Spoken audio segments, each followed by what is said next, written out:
Hi friends, இந்த வீடியோவில் என்ன பார்க்க போகிறோம் அப்படின்னா, நேஷ்னல் ஃபேமிலி ஹெல்த் சர்வே, தேசிய குடும்ப சுகாதார கணக்கெடுப்பு இப்போ சமீபத்தில் ministry of health and family welfare வந்து வெளியிட்டிருந்தாங்க. ஸோ அதை பற்றின இன்ஃபர்மேஷன் தான் இதை பார்க்க போகிறோம்.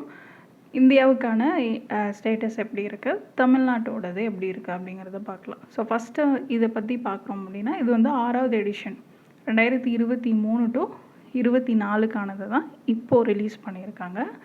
1992 to 93 இது ஃபஸ்ட் எடிஷன் வந்து ரிலீஸ் பண்ணாங்க. அப்போலேருந்து லான்ச் பண்ணிகிட்ருக்காங்க. இது வந்து 6வது எடிஷன். இதுக்கு முன்னாடி 5வது எடிஷன் பார்த்திங்க அப்படின்னா 2019 to 21 வந்து ரிலீஸ் பண்ணியிருந்தாங்க. இதை யார் வந்து வெளியிடுறாங்க அப்படின்னு பார்த்தோன்னா, union ministry of health and family welfare, மத்திய சுகாதாரத்துறை அமைச்சகம் தான் வெளியிடுறாங்க. இதுக்காக ஒரு நோடல் ஏஜென்சி இருக்குது. ஸோ இந்த இன்ஃபர்மேஷன்லாம் வந்து கலெக்ட் பண்ணுறவங்க, ப்ரிப்பேர் பண்ணுறவங்க அது யார் அப்படின்னு பார்த்தோன்னா, international institute for population sciences, மும்பையில் இருக்கக்கூடியது. ஸோ சுகாதாரத்துறை அமைச்சகம் இவங்களை வந்து நோடல் ஏஜென்சியாக அப்பாயிண்ட் பண்ணியிருப்பாங்க. இந்த சர்வே பார்த்திங்க அப்படின்னா இந்தியா ஃபுல்லாக 715 மாவட்டங்களில் சுமார் 6.79 லட்சம் வீடுகளில் 2023 to 24 அந்த ஆண்டில் இந்த சர்வே வந்து நடத்தினாங்க. இந்த சர்வேக்கான இண்டிகேட்டர்ஸ் எவ்வளோ அப்படின்னு பார்த்தீங்கன்னா 101 இண்டிகேட்டர்ஸ். இதில் ரொம்ப முக்கியமான இண்டிகேட்டர்ஸ் மட்டும்தான் பார்க்குறோம். ஃபஸ்ட்டு வந்து மேட்டர்னல் ஹெல்த் அப்படின்னு எடுத்துட்டோம்னா, தாய்மார்களுடைய சுகாதாரம், குழந்தைகள் சுகாதாரம் அப்படின்னு ஃபஸ்ட்டு எடுத்தோம்னா, மருத்துவமனை பிரசவங்கள் வந்து அதிகமாகிருக்கு. இன்ஸ்டிடியூஷனல் டெலிவரிஸ் வந்து இன்க்ரீஸ் ஆகிருக்கு.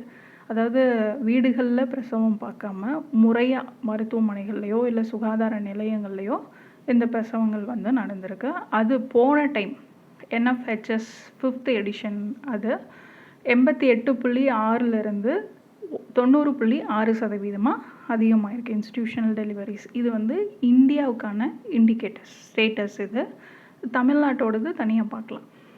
பாதுகாப்பான, ஸோ இது மூலமாக என்ன தெரியுது அப்படின்னா, எல்லா கர்ப்பிணி பெண்களுக்கும் பாதுகாப்பான பிரசவ வசதியை வந்து உறுதி செய்யக்கூடிய இலக்கை இந்தியா நெருங்கிட்டு இருக்கு அப்படிங்கிறது தான்.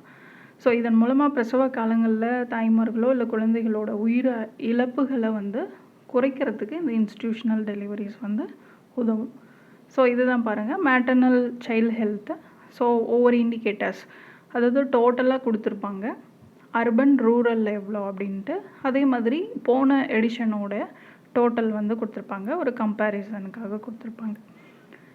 ஸோ இதில் தான் இன்ஸ்டிடியூஷனல் டெலிவரிஸ் போன டைம் 88.6 இருந்தது, இப்போது 90.6 அதிகமாக இருக்குது. இதே இன்ஸ்டிடியூஷனல் பேர்த்ஸ் இன் பப்ளிக் ஃபெசிலிட்டி, பொது சுகாதார மையங்களில், அரசு மருத்துவமனைகளில் இருக்கக்கூடிய பேர்த்ஸ் அப்படின்னு எடுத்துட்டோன்னா 61.9லேருந்து 58.6 ரெடியூஸ் ஆகிருக்குது.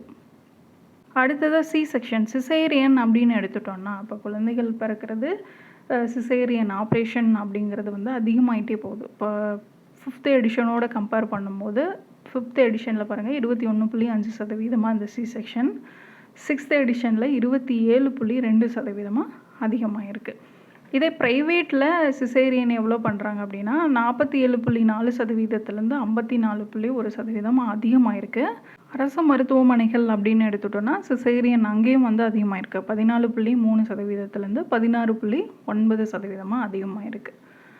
அடுத்ததாக ஸ்கில்டு ஹெல்த் பர்சனல், அதாவது தகுதி வாய்ந்த மருத்துவ பணியாளர்களால் பார்க்கப்பட்ட பிரசவங்களோட எண்ணிக்கை அப்படின்னு எடுத்துட்டோன்னா 89.4%லேருந்து 91.3% அதிகமாக இருக்குது. ஸோ இதன் மூலமாகவும் குழந்தைகள் இறப்பு, தாய்மார்களுடைய இறப்பை வந்து கண்ட்ரோல் பண்ண முடியும்.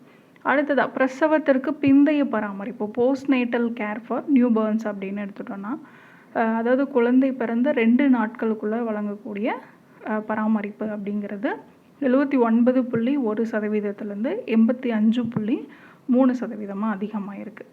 அடுத்ததாக ஆன்டிநேட்டல் கேர், ஒட்டுமொத்த கர்ப்பகால பராமரிப்பு அப்படின்னு எடுத்துட்டோன்னா ஸ்லைட்டாக ரெடியூஸ் ஆகிருக்கு. போன டைம் வந்து 95.9% இருந்தது, இப்போது 95.6% கொஞ்சம் கம்மியாக இருக்குது. அதே போல் முதல் 3 மாதங்களில் ஆரம்பிக்கக்கூடிய கண்காணிப்பு, ஃபஸ்ட்டு ட்ரைமஸ்டர் அப்படின்னு சொல்லுவாங்க. ஸோ அதோடைய கண்காணிப்பு அப்படிங்கிறது 70%லேருந்து 76.2% அதிகமாக இருக்குது. அடுத்தது நியூட்ரியன்ஸ் அப்படின்னு எடுத்துட்டோம்னா அயர்ன், ஃபோலிக் ஆசிட் அதை எடுத்துக்கிறவங்களுடைய எண்ணிக்கை வந்து அதிகமாக இருக்குது. போன டைம் வந்து 44.1% இருந்தது. அது இப்போது 54.9% அதிகமாக இருக்குது. இது வந்து 100 நாட்களுக்கு மேலே ஃபோலிக் ஆசிட் எடுத்துக்கிறவங்க. 180 நாட்களுக்கு மேலே ஃபோலிக் ஆசிட் எடுத்துக்கிறவங்களோட எண்ணிக்கையும் அதிகமாக இருக்குது. 26லேருந்து 37.8% அதிகமாக இருக்குது அப்படிங்கிறது தான். ஸோ மேட்டர்னல் ஹெல்த்தை பொறுத்த வரைக்கும், மதர்ஹுட்டை பொறுத்த வரைக்கும் நல்ல இம்ப்ரூவ்மெண்ட் வந்து இருக்குது. தாய்மார்களுடைய சுகாதாரம் அப்படின்னு எடுத்துட்டோன்னா நல்லாவே முன்னேறி இருக்குது. அதுக்கு முக்கியமான காரணங்கள் அப்படின்னா மத்திய அரசு கொண்டு வந்த இந்த திட்டங்கள் எல்லாம். ஜனனி சுரக்ஷா யோஜனா, ஜனனி சிசு சுரக்ஷா காரியக்ரம், பிரதான் மந்திரி சுரக்ஷித் மாத்ருவா அபியான், சுரக்ஷித் மாத்ருவா ஆஷாவான், பிரதான் மந்திரி மாத்ரு வந்தனா யோஜனா. இந்த ஸ்கீம்லாம் என்னென்ன அப்படிங்கிறது, முக்கியமான நோக்கங்கள் என்ன அப்படிங்கிறதெல்லாம் தெரிஞ்சு வச்சுக்கோங்க. அடுத்ததாக தமிழ்நாடு கீ இண்டிகேட்டர்ஸ். இது மேட்டர்னல் ஹெல்த்தை பேஸ் பண்ணி தமிழ்நாட்டோடது எப்படி இருக்குது அப்படிங்கிறத பார்க்கலாம். ஸோ ஆன்டிநேட்டல் கேர், ஒட்டுமொத்த கர்ப்பகால பராமரிப்பு அப்படிங்கிறது தமிழ்நாட்டை பொறுத்த வரைக்கும் 98.8%லேருந்து 99.1% அதிகமாக இருக்குது. இதில் ஃபஸ்ட்டு ட்ரைமஸ்டர் 3 மாதத்துக்கு செக்கப் எடுத்துக்கிறவங்களோட எண்ணிக்கை 77.4%லேருந்து 71.2% கம்மியாக இருக்குது. ஃபோலிக் ஆசிட் எடுத்துக்கிறவங்களோட எண்ணிக்கை 100 டேஸ்க்கு மேலே அயர்ன் ஃபோலிக் ஆசிட் எடுத்துக்கிறவங்களோட எண்ணிக்கை, அதாவது ப்ரெக்னென்ட் டைமில் இதை எடுத்துக்கிறது 82.5லேருந்து 82.1 குறைஞ்சிருக்கு. இன்ஸ்டிடியூஷனல் டெலிவரிஸ், மருத்துவமனை பிரசவங்கள் அப்படின்னு எடுத்துட்டோன்னா 99.6லேருந்து 99.7 கொஞ்சம் அதிகமாக இருக்குது. பப்ளிக் ஃபெசிலிட்டிஸில் இந்த பிரசவங்கள் அப்படின்னு பார்த்தோன்னா 66.9%லேருந்து 63.6% கம்மியாக இருக்குது. ஸோ பொது சுகாதார மையங்கள்லேயோ அரசு மருத்துவமனைகள்லேயோ இந்த பிரசவங்கள் அப்படிங்கிறது 66லேருந்து 63 கம்மியாக இருக்குது. ஸ்கில்டு ஹெல்த் பர்சனல், அதாவது நிபுணர்களால் இந்த பிரசவங்கள் பார்க்கப்படுறது வந்து 99.8லேருந்து 99.7 கம்மியாக இருக்குது. சி செக்ஷன் பொறுத்த வரைக்கும் தமிழ்நாட்டில் 44.9%லேருந்து 46.9% அதிகமாக இருக்குது. சிசேரியன் ப்ரைவேட் ஹெல்த் ஃபெசிலிட்டி அப்படின்னு எடுத்துட்டோன்னா 63.8லேருந்து 60.3% கம்மியாக இருக்குது. பப்ளிக் ஹெல்த் ஃபெசிலிட்டிஸை பொறுத்த வரைக்கும் அதிகமாக இருக்குது. 36% வந்தது 39.6% அதிகமாக இருக்குது. ஸோ இது ரெண்டையும் கம்பேர் பண்ணிக்கலாம். தமிழ்நாடு அப்புறம் இந்தியாவுடைய சராசரி. முதல் 3 மாத கர்ப்பகால பரிசோதனை அப்படின்னு எடுத்துட்டோன்னா இந்தியாவோடது 76.2% இருக்குது. தமிழ்நாட்டோடது 71.2% இருக்குது. மருத்துவமனை பிரசவங்கள் ரொம்ப முக்கியமானது இது தான். இன்ஸ்டிடியூஷனல் பர்த்ஸை பொறுத்த வரைக்கும் தமிழ்நாட்டோட இது இந்தியாவோட கம்பேர் பண்ணும்போது அதிகமாக இருக்குது. இந்தியாவோடது எவ்வளோ 90.6% தான். ஆனால் தமிழ்நாட்டோடது 99.7% இருக்குது. அரசு மருத்துவமனைகளில் நடந்த பிரசவங்கள் அப்படின்னு எடுத்துட்டோன்னா இந்தியாவோட சராசரி 58.6% தான். இதுலேயும் தமிழ்நாட்டோட இது வந்து அதிகமாக தான் இருக்குது. 63.6% இருக்குது. அடுத்ததாக தகுதி வாய்ந்த பணியாளர்களால் பார்க்கப்பட்ட பிரசவம் அப்படின்னு எடுத்துட்டோன்னா அதுலேயும் தமிழ்நாடு முன்னிலையில் இருக்குது. இந்தியாவுடைய சராசரி 91.3%, தமிழ்நாட்டோடையது 99.7% இருக்குது.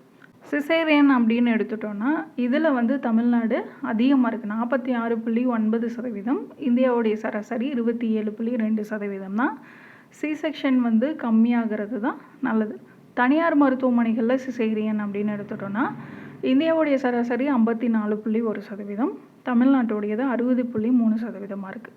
அரசு மருத்துவமனைகளில் சிசேரியன் பிரசவம் அப்படின்னு பார்த்தோன்னா இந்திய சராசரி 16.9 இருக்குது, தமிழ்நாட்டோடையது 39.6% இருக்குது. அடுத்ததாக சைல்டு ஹெல்த் அண்ட் நியூட்ரிஷன், குழந்தைகளுடைய ஆரோக்கியம் அப்படின்னு எடுத்துட்டோன்னா 5 வயசு குழந்தைகள் கிட்ட எடுத்த சர்வே இது. ஃபஸ்ட்டு வந்து stunting, low height for age, அதாவது வயசுக்கேற்ற உயரம் வந்து இருக்காது. ஸோ அதுதான் வந்து ஸ்டண்டிங் அப்படின்னு சொல்லுவாங்க. ஸோ அந்த வளர்ச்சி குறைபாடானது அப்படிங்கிறது இந்தியாவை பொறுத்த வரைக்கும் 35.5%லேருந்து இப்போது 29.3% குறைஞ்சிருக்குது. ஸோ ஒரு குழந்தையோட வயதுக்கேற்ற உயரம் இல்லாமல் இருக்கக்கூடியதான் இந்த ஸ்டண்டிங் அப்படின்னு சொல்லுவோம். அது வந்து குறைஞ்சிருக்கு. அடுத்தது சிவியர் வேஸ்டிங், அதாவது மிக மோசமான சத்து குறைபாட்டினால ஏற்படக்கூடிய உடல் மெலிவு, அதை தான் சொல்கிறோம்.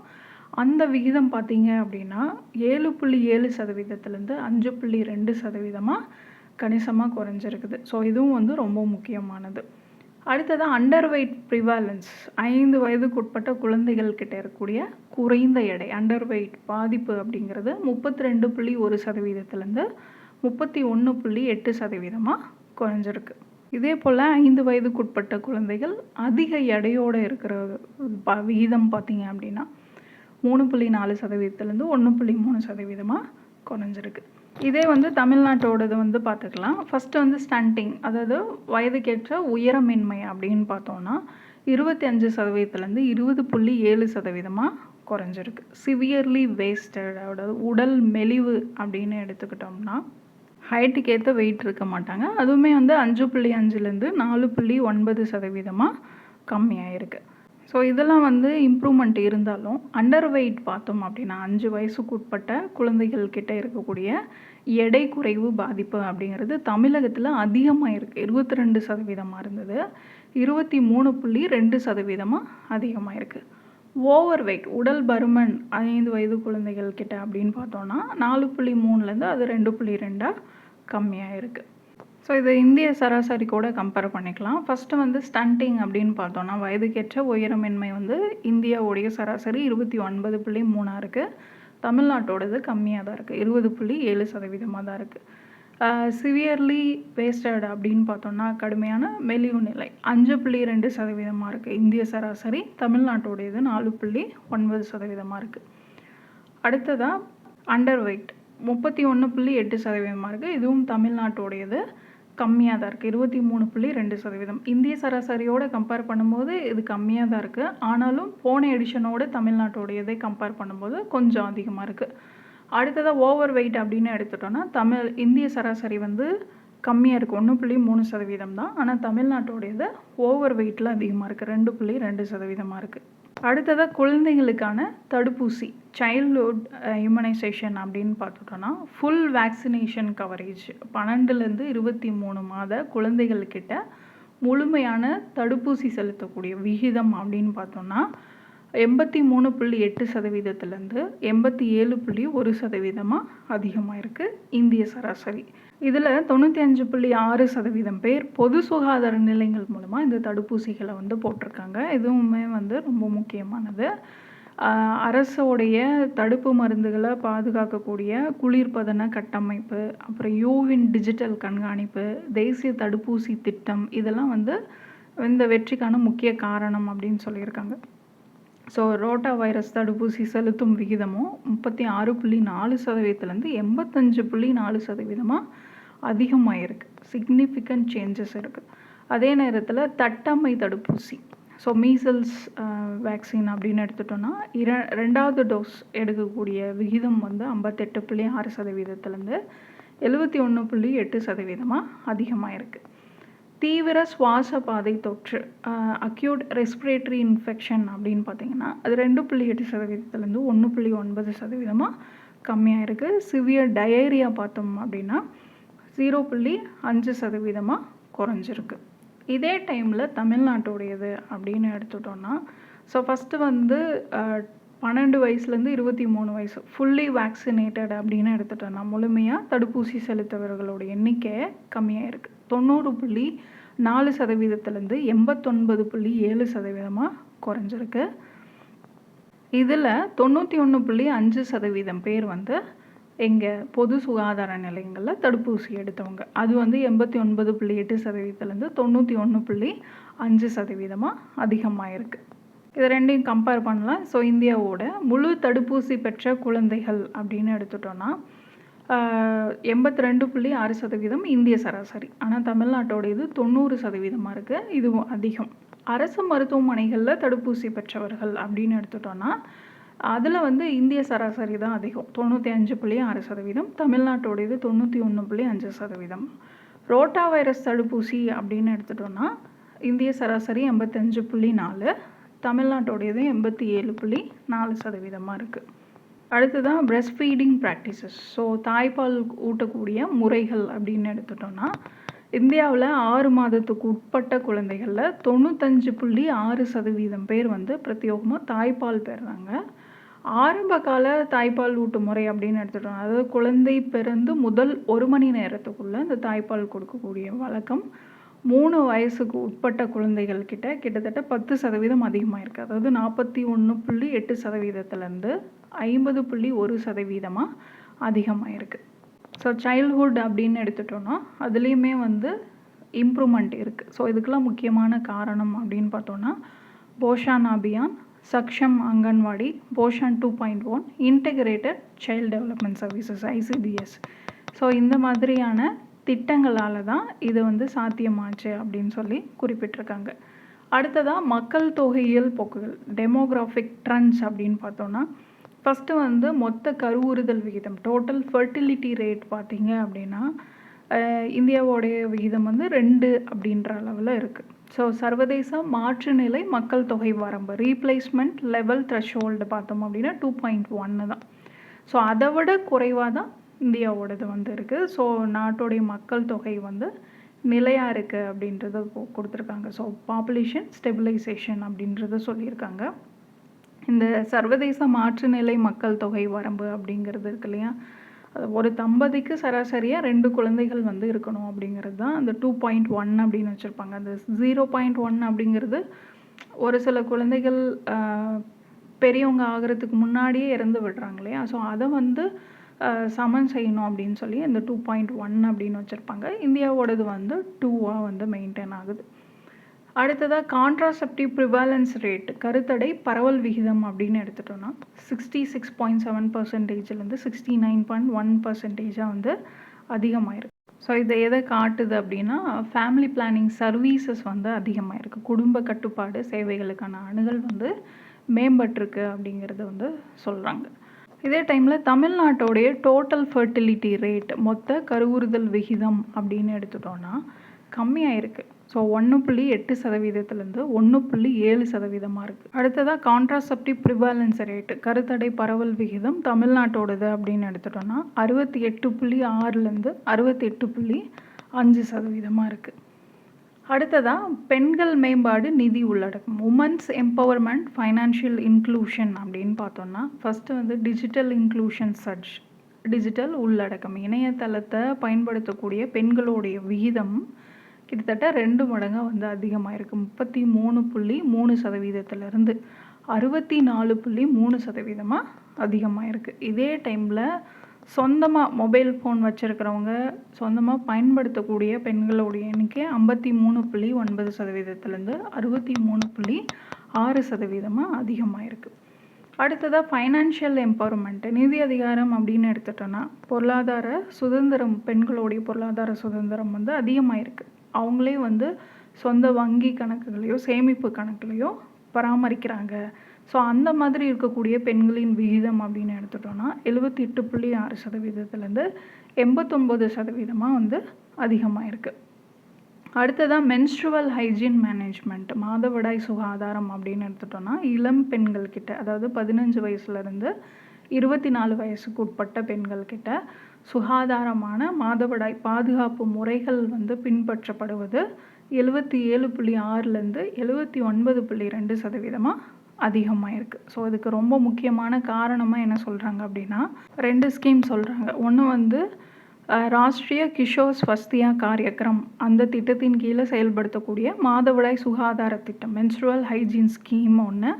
ரெண்டாவது வந்து பிரதான் மந்திரி பாரதிய ஷன் ஔஷதி பரியோஜனா. ஸோ இந்த திட்டத்தின் கீழே வழங்கக்கூடிய இந்த மலிவு விலை சானிட்டரி நாப்கின்ஸ், ஸோ அந்த ப்ராடக்ட்ஸ் வந்து முக்கியமான காரணம் அப்படின்னு சொல்கிறாங்க.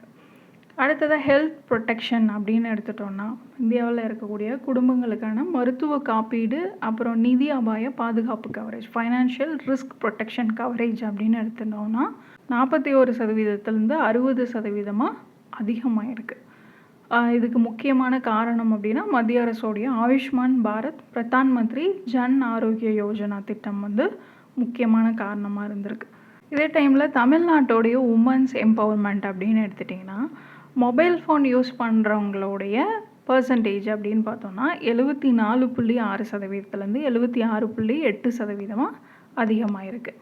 இதே போல் சேவிங்ஸ் அக்கௌண்ட் வச்சுருக்காங்க இல்லையா, ஓன் சேவிங்ஸ் அக்கௌண்ட்டு வச்சுருக்கிறவங்களுடைய பேங்க் அக்கௌண்ட்டோ சேவிங்ஸ் அக்கௌண்ட்டோ அதோடைய பர்சன்டேஜ் அப்படின்னு பார்த்தோன்னா கம்மியாக இருக்குது. 92.2% 90% கம்மியாக இருக்குது. இதே போல் மென்ஸ்ட்ருவல் ஹைஜீன் மெத்தட்ஸ் அப்படின்னு எடுத்துட்டோன்னா, அதாவது மாதவிடாய் சுகாதாரம் அப்படிங்கிறது தமிழ்நாட்டை பொறுத்த வரைக்கும் கம்மியாக இருக்குது. 98.4% 97.7% குறைஞ்சிருக்கு. ஸோ இது வரைக்கும் இம்ப்ரூவ்மெண்ட் இருக்கிறது அதெல்லாம் பார்த்தோம்.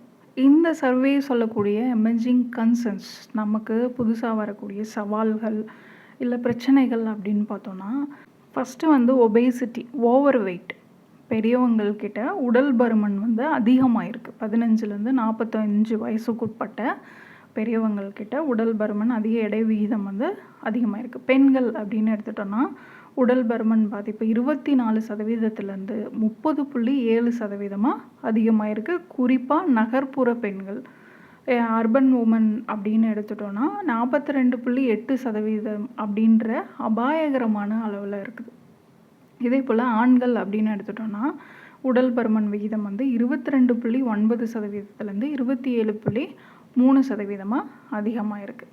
இதோட ரிசல்ட் என்ன? உடல் பருமன் வாழ்க்கை முறை வந்து மாறுறதுனால இரத்த சர்க்கரை அளவு, நீரிழிவு, டயபெட்டிஸ் வர்றது, ஹைப்பர் டென்ஷன், உயர் ரத்த அழுத்தம், இந்த மாதிரியான நான் கம்யூனிகபிள் டிசீசஸ்லாம் வந்து அதிகமாயிட்டே வருது அப்படிங்கிறது. ஸோ என்னதான் தொற்று நோய்கள் கிட்டேருந்து இந்தியா விடுபட்டிருந்தால் கூட இந்த வாழ்க்கை முறை சார்ந்த இந்த நான் கம்யூனிகபிள் டிசீசஸ், லைஃப் ஸ்டைல் மாறுறது, இதெல்லாம் பார்த்திங்க அப்படின்னா தீவிரமான ஆபத்துக்களை நோக்கி இந்தியா நகர்ந்துட்டு வருது அப்படிங்கிறத சொல்லியிருக்காங்க. ஸோ க்ரானிக் ரிஸ்க் வந்து அதிகமாயிட்டே போகுது.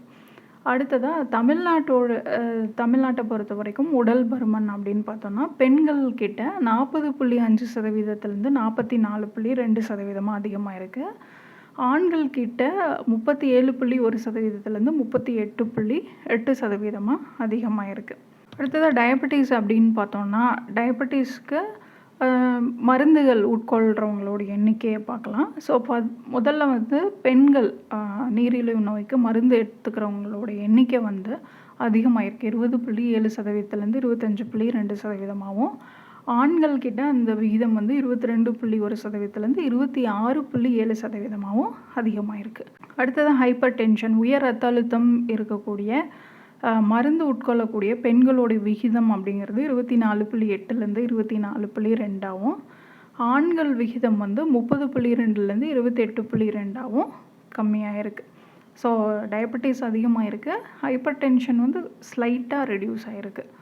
அடுத்த கன்சர்ன் என்ன அப்படின்னு பார்த்தோன்னா சிசேரியன் பிரசவங்கள். ஸோ சி செக்ஷன், அறுவை சிகிச்சை மூலமாக நடக்கக்கூடிய பிரசவங்கள் அதிகமாகிட்டே போகுது. நம்ம முன்னே பார்த்தோம் 21.5%லேருந்து 27.2% அதிகமாக இருக்குது. இது WHO ரெக்கமெண்ட் பண்ணுற அளவை விட அதிகம். அவங்க எவ்வளோ ரெக்கமெண்ட் பண்ணியிருக்காங்க அப்படின்னா, அந்த வரம்பு நிர்ணயிச்சிருக்காங்க அப்படின்னா 10 to 15% இருக்கணும் அப்படின்னு. பட் அதை விட அதிகமாக இந்தியாவில் அறுவை சிகிச்சை மூலமாக பிறக்கக்கூடிய பிரசவங்கள் வந்து நடைபெறுது. இது தனியார் அரசு மருத்துவமனைகள் அப்படின்னு கம்பேர் பண்ணும்போது அரசு சுகாதார நிலையங்களில் வெறும் 16.9% மட்டும்தான் சி செக்ஷன் இருக்குது. தனியார் மருத்துவமனைகளில் இதுவே 54.1% இருக்குது. இதை எதை காட்டுது அப்படின்னா ப்ரைவேட் ஹாஸ்பிட்டல்ஸ் எல்லாம் இந்த சிசேரியன் சி செக்ஷனை என்ன பண்ணுறாங்க, லாப நோக்கத்துக்காக ஒரு வணிகமயமாக்கிட்டே போகிறாங்க அப்படிங்கிறது தான் இது காட்டுது. அடுத்து இருக்கக்கூடிய பிரச்சனை அப்படின்னு பார்த்தோன்னா ஊட்டச்சத்து குறைபாடு. ஸோ பர்சிஸ்டன்ட் வல்னரபிலிட்டி, என்ன தான் வந்து நாள்பட்ட வளர்ச்சி குறைபாடு, ஸ்டண்டிங் அப்படிங்கிறது வந்து குறைஞ்சிருந்தா கூட இந்தியாவில் 3ல் 1 குழந்தை வந்து இந்த ஊட்டச்சத்து குறைபாட்டால் பாதிக்கப்பட்டிருக்கு. அடுத்ததாக இதில் இருக்கக்கூடிய இன்னொரு விஷயம் என்ன அப்படின்னா, போன டைம் 5th எடிஷனில் பார்த்தீங்க அப்படின்னா அனிமியா பயோமார்க்கர்ஸ் அப்படின்னு சொல்லி ஒரு இண்டிகேட்டர் இருந்தது, ரத்த சோகை குறியீடு. அதை வந்து இப்போ எடுத்துட்டாங்க. இந்த எடிஷனில் அந்த இண்டிகேட்டர் இல்லை. ஸோ அதுவுமே வந்து நிறைய விமர்சனங்களுக்கு உள்ளாயிருக்கு. ஏன் அப்படின்னா, இதுக்கு முன்னாடி பார்த்திங்க அப்படின்னா கேப்லரி பிளட் சாம்பிளிங் அப்படின்னு சொல்லி, ஸோ அந்த விரல் நுனியில் ஊசி குத்தி பிளட் எடுத்து அதை டெஸ்ட் பண்ணிகிட்டு இருந்தாங்க. ஸோ அதோட நிறைய டிஷ்யூ ஃப்ளூயிட்ஸ், கிருமி ஏதாவது இருந்தால் ஃபால்ஸ் ரிசல்ட்ஸ் வருது அப்படின்றதுனால அதை எடுத்தாங்க. ஆனாலும் ஒரு சிலர் சஜஸ்ட் பண்ணது என்ன அப்படின்னா, நரம்பு வழியாக ஊசி செலுத்தி ரத்தம் எடுத்து அதை டெஸ்ட் பண்ணலாம் அப்படின்னு தான். பட் மெத்தட் வேறு வேறையாக இருக்கும்போது அது போன டைமோட கம்பேர் பண்ண முடியாது. அது ஒன்று. போன டைமே பார்த்தீங்க 5th எடிஷன்லேயே பார்த்தீங்க அப்படின்னா 5 வயசுக்குட்பட்ட குழந்தைகள் கிட்ட இந்த ரத்த சோகை அப்படிங்கிறது 58.6%லேருந்து 67%, பெண்கள் கிட்ட 53.1%லேருந்து 57%, அதிகமாக இருந்தது. ஸோ ஏற்கனவே மத்திய அரசு ரத்த சோகை இல்லாத இந்தியா, அனிமியா முக்த் பாரத் அப்படின்னு ஒரு திட்டத்தை வந்து செயல்படுத்திட்டு வராங்க. ஸோ அதோடைய செயல்திறன் பற்றின கேள்வியும் எழுது. ஸோ ரத்த சோகை அதிகமாக இருக்குது அப்படின்றதுனால இந்த டைம் வந்து அந்த அனிமிக் பயோமார்க்கரை வந்து எடுத்துட்டாங்க. அந்த இண்டிகேட்டர் எடுத்ததுனால இப்போ ரத்த சோகை இருக்கக்கூடிய குழந்தைகள், பெண்கள் அவங்களுடைய விகிதம் வந்து நமக்கு தெரியாமையே போயிடும். ஸோ போன வருஷத்தோட கம்பேர் பண்ணும்போது இப்போ அதிகமாக இருக்கா, கம்மியாக இருக்கா அப்படிங்கிறது, இதன் இருக்கக்கூடிய சேஞ்சஸ்லாம் நமக்கு தெரியாமையே போயிடும் அப்படிங்கிறது ஒரு சவாலான விஷயம்தான். ஸோ இவ்வளோ தான் இந்த சர்வே. முக்கியமான இண்டிகேட்டர்ஸ் மட்டும்தான் நம்ம பார்த்துருக்கோம். தமிழ்நாட்டோடையது ரொம்ப முக்கியமான இண்டிகேட்டர்ஸ் என்னென்ன அப்படிங்கிறது பார்த்துக்கோங்க. இதுலேருந்து கேள்விகள் வரலாம். போன எடிஷனோட கம்பேர் பண்ண முடிஞ்சால் படிச்சுக்கோங்க. அடுத்த ஒரு வீடியோவில் பார்க்கலாம். தேங்க்யூ.